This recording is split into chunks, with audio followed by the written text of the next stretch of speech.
A Belarus-aligned hacking group has attempted to compromise the Facebook accounts of Ukrainian military personnel and posted videos from hacked accounts, calling on the Ukrainian army to surrender, according to a new security report from Meta, the parent company of Facebook. The hacking campaign, previously labeled Ghostwriter by security researchers, was carried out by a group known as UNC 1151, which has been linked to the Belarusian government in research conducted by Mandiant. A February security update from Meta flagged activity from the Ghostwriter operation, but since that update, the company said that the group had attempted to compromise dozens more accounts, although it had only been successful in a handful of cases. Where successful, the hackers behind Ghostwriter had been able to post videos that appeared to come from the compromised accounts, but Meta said that it had blocked these videos from being shared further.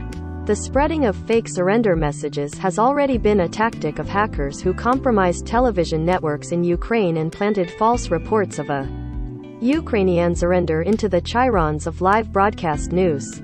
Though such statements can quickly be disproved, experts have suggested that their purpose is to erode Ukrainians' trust in media overall. The company said that the group had attempted to compromise dozens more accounts. The details of the latest Ghostwriter hacks were published in the first installment of Meta's quarterly adversarial threat report, a new offering from the company that builds on a similar report from December 2021 that detailed threats faced throughout that year. While Meta has previously published regular reports on coordinated inauthentic behavior on the platform, the scope of the new threat report is wider and encompasses espionage operations and other emerging threats like mass content reporting campaigns. Besides the hacks against military personnel, the latest report also details a range of other actions conducted by pro-Russian threat actors, including covert influence campaigns against a variety of Ukrainian targets. In one case from the report, Meta alleges that a group linked to the Belarusian KGB attempted to organize a protest event against the Polish government in Warsaw, although the event and the account that created it were quickly taken offline. While much of the public attention in recent years has been focused on foreign interference, domestic threats are on the rise globally. Although foreign influence operations like these make up some of the most dramatic details of the report, Meta says that it has also seen an uptick in influence campaigns conducted domestically by repressive governments against their own citizens. In a conference call with reporters Wednesday, Facebook's president for global affairs, Nick Clegg, said that attacks on internet freedom had intensified sharply.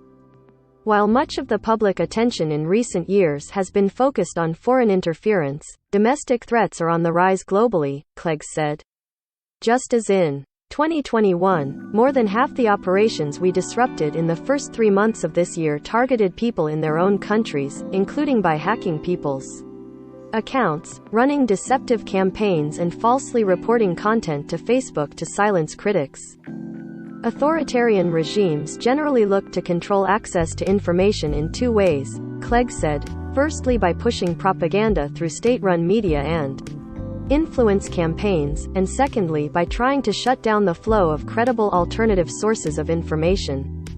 Per Meta's report, the latter approach has also been used to restrict information about the Ukraine conflict, with the company removing a network of around 200 Russian-operated accounts that engaged in coordinated reporting of other users for fictitious violations, including hate speech, bullying, and inauthenticity, in an attempt to have them and their posts removed from Facebook. Echoing an argument taken from Meta's lobbying efforts, Clegg said that the threats outlined in the report showed why we need to protect the open internet, not just against authoritarian regimes, but also against fragmentation from the lack of clear rules. In this stream, Russia invades Ukraine. The latest news on connectivity, cryptocurrency, and more. View all 89 stories.